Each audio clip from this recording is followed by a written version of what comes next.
자, 2026년 새해가 밝았습니다. AI 하면 보통 다들 엔비디아를 가장 먼저 떠올리시잖아요. 그렇죠. 뭐 당연한 현상이죠. 그런데 작년 한 해 주가 상승률만 딱 놓고 보면 엔비디아를 훌쩍 뛰어넘어 버린 숨은 강자가 있더라고요. 아, 바로 그 기업? 네, 바로 브로드컴입니다. 그래서 오늘 여러분과 함께 이 브로드컴이라는 기업을 한번 제대로 파헤쳐 보려고 합니다. 아주 시의적절한 주제라고 생각합니다. 엔비디아와는 완전히 다른 길을 가고 있다는데 도대체 그 폭발적인 성장의 비밀은 무엇인지, 그리고 가장 중요한 질문이죠. 네. 그래서 2026년에 이 주식 과연 매력적인 선택일까? 이 질문에 대한 답을 한번 찾아보시죠. 좋습니다. 이게 단순히 엔비디아냐 브로드컴이냐 이분법을 넘어서요. AI 산업의 심장부, 그러니까 인프라 시장이 어떻게 진화하는지를 볼 수 있는 정말 좋은 기회거든요. 아, 인프라 시장의 진화. 네. 특히 브로드컴의 그 맞춤형 칩 전략이 왜 구글이나 엔스로픽 같은 거대 기업들의 마음을 사로잡았는지, 그리고 그 엄청난 재무 성과 뒤에 있는 높은 밸류에이션, 맞아요. 그게 중요하죠. 그게 우리에게 어떤 의미를 던져주는지 깊이 있게 이야기 나눠보겠습니다. 좋습니다. 그럼 먼저 이 시장, 판이 대체 얼마나 큰지부터 좀 짚어봐야 할 것 같은데요. 네, 그게 중요하죠. 엔비디아의 CEO 젠슨 황이 그랬잖아요. 2030년까지 아, 그 유명한 예측. 네, AI 데이터 센터 인프라에 연간 4조 달러가 쓰일 거다. 4조 달러라니. 정말 뭐랄까 감도 안 오는 숫자죠. 천문학적인 숫자죠. 이 거대한 시장에서 엔비디아는 그동안 기성복 같은 GPU로 시장을 거의 장악해 왔잖아요. 그렇죠. 누구나 바로 사서 쓸 수 있는 고성능 칩으로요. 그런데 브로드컴은 여기서 완전히 다른 판을 짜고 있다는 거죠. 바로 그겁니다. 핵심 키워드는 맞춤 제작이에요. 맞춤 제작. 네, 브로드컴은 특정 고객, 예를 들면 구글 같은 회사에 아주 복잡하고 또 구체적인 요구사항에 맞춰서 AI 가속기라는 칩을 처음부터 설계하고 제조해줍니다. 아예 처음부터요? 네, 엔비디아 GPU가 정말 잘 만든 명품 기성복이라면 브로드컴의 칩은 최고의 장인이 내 몸의 모든 굴곡과 움직임까지 다 고려해서 한 땀 한 땀 만든 비스포크, 맞춤 정장에 비유할 수 있습니다. 아, 맞춤 정장이라는 비유가 확 와닿네요. 그렇죠. 내 몸에 딱 맞춘 옷이 가장 편하고 성능도 좋은 것처럼 특정 AI 모델에 최적화된 칩이 효율도 가장 높을 테니까요. 바로 그겁니다. 그 대표적인 사례가 바로 구글의 텐서 처리 장치, TPU인 거군요. 맞습니다. 구글이 자신들의 AI 모델 제미나이를 가장 효율적으로 훈련시키고 운영하려고 브로드컴이랑 손잡고 만든 거예요. 세상에 단 하나뿐인 구글만의 맞춤 칩. 그렇죠. 그런데 여기서부터 이야기가 정말 재미있어집니다. 어떤 점이죠? 구글이 이 비싼 맞춤 정장을 자기들만 입는 게 아니라 다른 사람들에게도 빌려주거나 팔기 시작한 거예요. 잠깐만요. 그게 어떻게 가능하죠? 구글만을 위해서 만든 칩인데 다른 회사도 쓸 수 있다는 건가요? 네, 구글 클라우드를 통해서요. 다른 개발자들이나 기업들이 이 TPU를 빌려서 쓸 수 있게 한 겁니다. 아, 클라우드 서비스로? 이게 브로드컴 입장에서 보면 그야말로 대박인 상황이죠. 왜죠? 단순히 구글이라는 한 명의 거대 고객을 확보한 걸 넘어서 구글이라는 플랫폼을 통해 자신들의 맞춤형 칩 기술을 전 세계의 수많은 잠재 고객에게 보여줄 수 있는 뭐랄까 거대한 쇼케이스를 얻게 된 셈이니까요. 와, 판이 그렇게 커지는 거군요. 바로 그 지점에서 최근 시장을 정말 깜짝 놀라게 했던 그 사건이 터졌죠. 맞습니다. 챗봇 클로드로 유명한 그 회사. 네, AI 스타트업 엔스로픽 말입니다. 엔스로픽이 올해 초에 구글의 TPU, 그러니까 사실상 브로드컴이 설계한 그 칩을 사용하는데 무려 100억 달러를 쓰겠다고 계약했죠? 네, 100억 달러. 그런데 그게 끝이 아니었어요. 그치 아니었죠. 최근에 또 추가 조문을 110억 달러였나요? 네, 110억 달러를 더요. 2026년 말까지 납품받는 조건으로요. 아니 잠깐만요. 그럼 합치면 210억 달러잖아요. 우리 돈으로 거의 30조 원에 가까운 돈인데 스타트업 하나가 10 빌려 쓰는 데만 30조 원이라고요? 그렇죠. 상식을 뛰어넘는 규모가 맞습니다. 이게 가면한 규모인가요? 웬만한 대기업의 전체 R&D 예산을 아득히 뛰어넘는 돈인데요? 그만큼 지금 AI 모델을 개발하고 훈련시키는데 얼마나 막대한 컴퓨팅 자원이 필요한지 이걸 보여주는 상징적인 사건인 거죠. 와, 그리고 우리가 여기서 주목해야 할 더 중요한 사실이 있습니다. 뭐죠? 이 엔스로픽이 현재까지 알려진 브로드컴의 맞춤형 칩 고객사 4곳 중 하나에 불과하다는 점입니다. 아, 4곳 중 하나일 뿐이다. 네, 앞으로 제2, 제3의 엔스로픽이 얼마든지 더 나타날 수 있다는 아주 강력한 신호로 볼 수 있는 거죠. 알겠습니다. 맞춤형 칩이라는 첫 번째 성장 엔진은 정말 강력해 보이네요. 그런데 사실 반도체 회사 하나가 데이터 센터 전체를 다 장악할 수는 없잖아요. 그렇죠. 칩만 잘 만들면 끝인가요? 다른 병목 현상 같은 건 없을까요? 아주 중요한 포인트를 짚어주셨습니다. AI 개발은 단순히 똑똑한 두뇌, 즉 칩만 있다고 해결되는 게 아니거든요. 네. 수천, 수만 개의 두뇌가 한 몸처럼 빠르고 정확하게 소통을 해야 합니다. 소통이요? 네, 여기서 브로드컴의 두 번째 성장 엔진이 등장합니다. 바로 데이터 센터 네트워킹 장비입니다. 아, 네트워킹 장비. 칩과 칩 사이의 데이터 통로를 말하는 거군요. 그렇습니다. 비유하자면 최고급 슈퍼카, 그러니까 AI 칩이죠, 이걸. 수만 대사 모아도 그 차들이 달릴 도로가 좁고 구불구불한 1차선 국도라면 아무 소용이 없잖아요. 그렇죠. 제 속도를 못 내겠죠. 브로드컴은 이 슈퍼카들이 마음껏 질주할 수 있는 지연 시간 거의 없는 왕복 16차선 초고속 하이웨이까지 함께 깔아주는 회사인 겁니다. 대표적인 제품이 토마호크 이더넷 스위치 같은 것들이죠. 아, 슈퍼카와 초고속 하이웨이를 패티지로 파는 셈이군요. 바로 그겁니다. 그리고 그 하이웨이가 결정적으로 중요한 이유는요. 최신 AI 모델이 워낙 거대해져서 이제는 칩 하나가 아니라 수만 개의 칩이 동시에 데이터를 주고받으면서 하나의 문제에 달려들어야 하기 때문이에요. 아, 동시에 네, 이 칩들 간의 통신에 아주 미세한 병목 현상만 생겨도 최고급 칩의 성능을 90% 이상 깎아먹을 수도 있습니다. 90%나요? 네, 데이터 손실을 줄이면서 처리 속도를 극대화해주니까 AI 개발자들에게는 브로드컴의 이 조합이 그야말로 꿈의 패키지인 셈이죠. 이 맞춤 정장과 초고속 하이웨이 전략 정말 대단하게 들리는데요. 이게 그냥 그럴싸한 이야기가 아니라 실제 숫자로도 증명이 되고 있는지 궁금하네요. 물론입니다. 숫자는 거짓말을 안 하죠. 주가나 매출이 이걸 뒷받침해주고 있나요? 그럼요.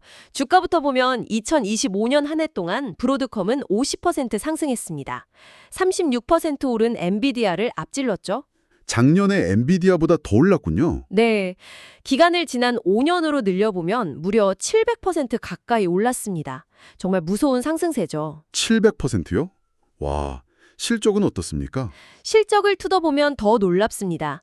2025 회계연도 4분기 실적을 보면요. 총 매출이 18억 달러로 시장 예상을 가볍게 뛰어넘었고요. 전년 동기 대비 28% 증가했네요. 네.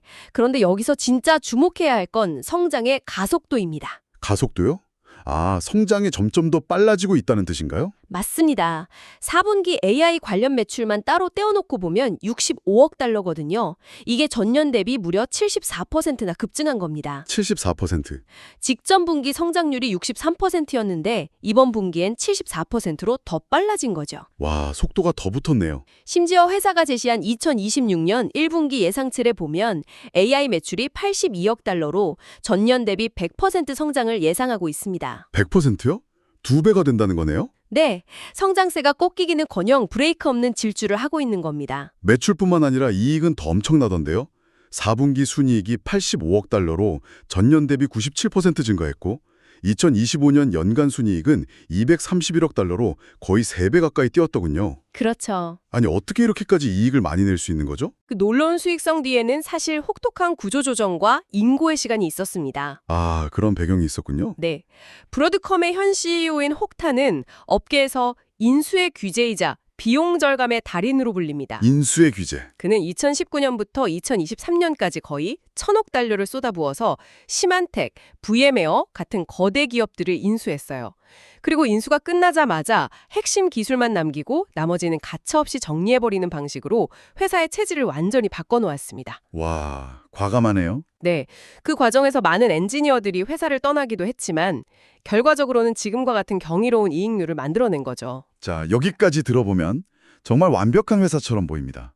폭발적인 성장, 점점 빨라지는 가속도, 압도적인 수익성까지. 그렇죠. 그런데 항상 이런 완벽한 이야기 끝에는 좀 불편한 질문이 따라오죠. 네, 바로 그 문제죠. 그래서 지금 사기엔 너무 비싼 거 아니야 하는 문제입니다. 실적이 아무리 좋아도 주가가 너무 올라버렸으면 그림의 떡이니까요. 바로 그 지점이 2020년 브로드컴 투자를 고민할 때 가장 신중하게 들여다봐야 할 부분입니다. 결론부터 말씀드리면 네, 현재 주가는 확실히 비쌉니다. 아주 비싸요. 얼마나 비싼 건가요? 기업의 이익 대비 주가 PE가 무려 73.3배에 달합니다. 73.3배요. 감이 잘 안 오는데 그게 어느 정도 수준인가요? 기술주 중심의 나스닥 100 지수 평균 PE가 보통 30배 안팎인데 그 2배가 넘는 수준입니다. 2배가 넘는다. 네, AA 대장주로 불리는 엔비디아의 현재 PE가 한 46.6배 정도인데 브로드컴은 그보다도 훨씬 더 높은 평가를 받고 있는 거죠. 엔비디아보다도요? 네, 매출 대비 주가를 보여주는 주가 매출 비율 PS도 마찬가지입니다. 현재 26.5배인데 지난 10년 평균인 9.1배에 거의 3배에 달하는 수치입니다. 73배 PE는 솔직히 거의 거품 수준으로 들리는데요. 물론 앞서 말한 폭발적인 성장세가 반영된 결과겠지만 시장이 확실히 놓치고 있는 리스크는 없을까요? 정확한 지적입니다. 이런 높은 평가에는 당연히 리스크가 따릅니다. 어떤 리스크가 있을까요? 가장 큰 리스크는 역시 고객 집중 문제겠죠. 현재 브로드컴의 맞춤형 칩 사업은 구글이라는 거대한 고객에 대한 의존도가 절대적이거든요. 아, 그렇죠. 구글. 만약 구글이 전략을 바꿔서 자체 칩 개발팀을 더 키운다거나 다른 파운드리 업체와 손을 잡는다면 브로드컴에겐 상당한 타격이 될 수 있습니다. 하긴 구글 정도 되는 회사가 언제까지고 브로드컴에만 의존하지는 않을 수도 있겠네요. 자체적으로 맞춤 정장을 만들 기술력을 키워서 떠나버릴 가능성은 없는 건가요? 이론적으로는 가능하지만 현실적으로는 쉽지 않습니다. 최고 수준의 반도체를 설계하고 그걸 또 수율 문제 없이 안정적으로 양산하는 건 구글 같은 소프트웨어 강자에게도 완전히 다른 차원의 도전이거든요. 아, 그게 또 다른 영역이군요. 네, 수십 년간 쌓아온 브로드컴의 노하우와 엔지니어링 생태계를 단기간에 따라잡는 건 거의 불가능에 가깝습니다. 그래서 당분간은 지금처럼 긴밀한 협력 관계를 유지할 가능성이 훨씬 높죠. 그렇군요. 하지만 말씀하신 것처럼 그 리스크 가능성 자체는 항상 염두에 두어야 합니다. 알겠습니다. 리스크가 없는 건 아니지만 브로드컴의 해자가 그만큼 깊다는 뜻이겠네요. 그렇다면 이 비싼 가격표를 들고 있는 투자자는 어떤 관점을 가져야 할까요? 보느냐에 따라 이 주식의 매력도가 완전히 달라질 수 있습니다. 시간. 만약 12개월 이내에 단기적인 관점에서 높은 수익률을 기대하신다면 현재의 73배짜리 PE는 엄청난 부담입니다. 부담이 될 수밖에 없겠네요. 주가가 실적 개선 속도보다 훨씬 앞서 달려가고 있기 때문에 작은 악재 하나에도 크게 흔들릴 수 있죠. 단기 투자자에게는 적합하지 않은 주식일 수 있다는 겁니다. 반대로 시간을 길게 보는 장기 투자자에게는 다른 이야기가 될 수 있다는 말씀이시군요. 그렇습니다. 만약 최소 몇 년 이상 보유할 계획을 가진 장기 투자자라면 관점이 달라집니다.